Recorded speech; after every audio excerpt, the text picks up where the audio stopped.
এই লেসনে দেখব আমরা যে কোনো নির্দিষ্ট ডাটাকে বা কোনো রেঞ্জকে আমরা ফ্রিজ করে ফেলতে পারি। তো এটির মূল উদ্দেশ্য হচ্ছে যে আমরা কখন কোনো ডাটাকে, যেমন লাইক আমি উদাহরণ দিয়ে দেখাচ্ছি যে এই ডাটাবেসটি যে তৈরি করেছি, দেখুন এখানে নেম, এজ, পজিশন, স্যালারি, এবং আমি নিচের দিকে আরও নাম যদি ব্রাউজ করতে যাই, লক্ষ্য করুন উপরে কিন্তু আমাদের আস্তে আস্তে এই নেম এজ যে হেডিংটা ছিল, অর্থাৎ এই হেডিংটা কিন্তু যত নিচে নামবো তত উপরের দিকে চলে গেলে আসলে এটি কোনটার আন্ডারে, কোন ক্যাটাগরির আন্ডারে, সেটি কিন্তু বোঝা মুশকিল হয়ে যায়।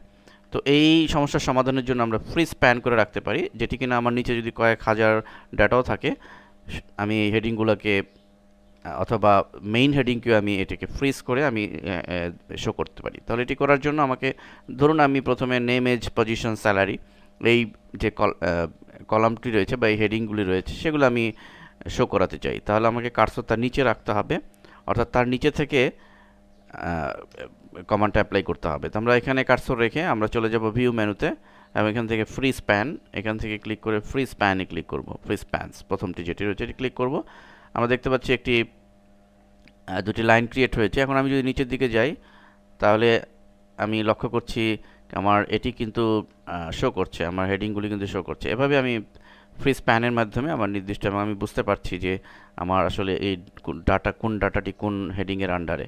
তো এটি আমাদের প্রফেশনাল কাজ করতে প্রয়োজন হবে।